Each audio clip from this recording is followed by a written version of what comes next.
Hi friends, good morning.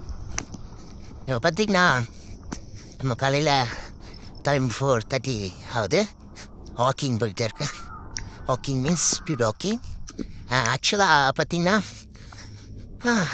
2 days before ஃபுல்லாக running தான் போயிட்டு இருந்தேன். அது என்னாச்சுன்னு தெரியல. ரன்னிங் போயிட்டு ஒரு ட்ரிப் ஒன்று போனோம் கோவிலுக்கு. திருப்பதி போனோம். அங்கே போயிட்டு தரிசனம் பார்க்க நடந்து போனதுனால போகும்போது ஒரு இடத்துல இடிச்சுக்கிட்டேன். அதனால் என்னாச்சுன்னா என்னால் ரன் பண்ண முடியல. கொஞ்சம் தூரம் நான் ரன் பண்ணோம், பெயின் அதிகமாக ஆகுது. அதனால் சரி ரன் பண்ண முடியல, அதனால் விட்டுறக்கூடாது, இருந்தாலும் நம்ம கண்டினியூ பண்ண சொல்லிவிட்டு நான் இப்போது ஸ்பீட் வாக்கிங் போயிட்டு இருக்கேன். நீங்கள் எதுக்காக சொல்கிறேன்னா, நீங்களும் சரி ஒரு விஷயம் ஸ்டார்ட் பண்ண ஆரம்பிச்சிட்டிங்கன்னா அந்த விஷயத்தை எப்போதும் மனசுறது பிரேக்கப் பண்ணக்கூடாது. என்ன சொல்கிறது, குயிட் பண்ணக்கூடாது, அதை கண்டினியூவாக பண்ணணும். அதனால் நிறைய பெயின், நிறைய தடங்கள் எல்லாமே வரும். ஆனால் அதெல்லாம் தாண்டி நம்மளால் முடியும் அப்படி சொல்லிவிட்டு நம்ம பண்ணணும். ஃபஸ்ட்டு கஷ்டமாக தான் இருக்கும். கொஞ்சம் நீங்கள் இதை பண்ணிட்டீங்கன்னா உங்களுக்கு பழகிடும். ஏன்னா நான் ரன்னிங் போகும்போதும் சரி, போன ஒரு ஃபஸ்ட்டு நல்லா இருந்தது.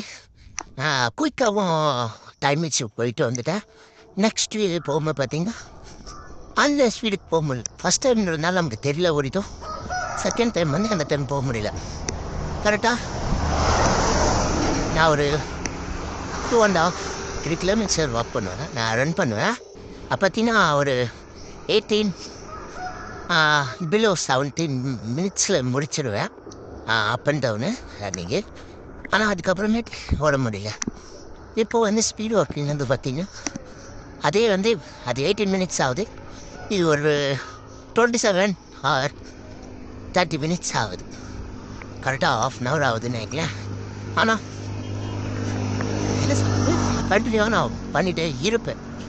ஃபஸ்ட்டு உங்களுக்கும் அப்படி தான் இருக்கும். அதை நீங்கள் கொஞ்சம் தாக்கு பிடிச்சி எப்படியாவது பண்ணிட்டீங்க,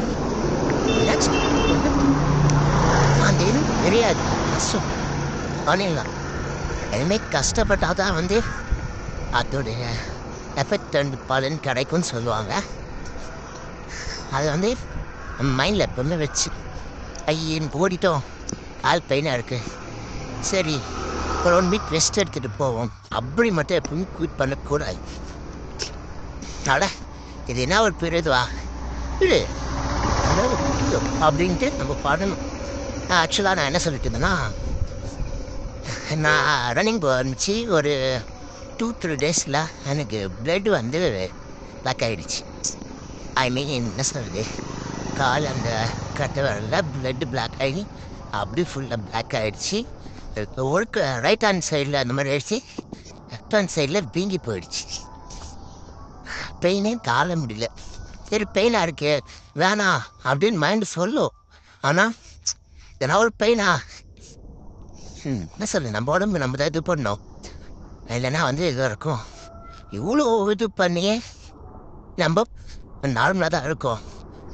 இவ்வளோ கஷ்டப்பட்டு நம்ம இன்னும் நம்ம இந்த மாதிரி எல்லாத்தையும் விஷயத்துக்கு கோயிட் பண்ணால் சுத்தமாக வந்து எதுக்கும் மோசமாகிடும். அப்படி நான் இப்போ இந்த ரன்னிங் மட்டும் இல்லை, இதை முடிச்சுட்டு போயிட்டு இந்த சொட்டிங் ட்ரெஸ்ஸை சேஞ்ச் பண்ணிவிட்டு அகெயின் வீட்டுக்கு கொஞ்சம் ஒரு 1 கிலோமீட்டரில் பார்க் இருக்குது. அந்த பார்க்கில் போயிட்டு கொஞ்சம் கார்டியோ ஒர்க்கவுட், அதுக்கப்புறம் கொஞ்சம் ஜிம்னாஸ்டிக், கொஞ்சம் அந்த மாதிரி கொஞ்சம் ஒரு 1/2 hour 30 minutes பண்ணுவேன். பண்ணிவிட்டு அப்படியே என்ன சொல்கிறது, மை ஹார்ட் கால் பண்ணுவாங்க.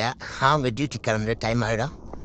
அவங்க கிளம்பும் போது அவங்க கிளம்பி அவங்க ஒர்க்குக்கு போயிட்டு ரீச் ஆகிற வரைக்கும் நான் வந்து அவங்கக்கிட்ட பேசிட்டு இருக்கேன். அவங்க ரீச் ஆகிற ஒரு 10 minutes பிஃபோர் நான் கிளம்பி வீட்டுக்கு போயிட்டு ஃப்ரெஷ் ஆகிட்டு சாப்பிட்டு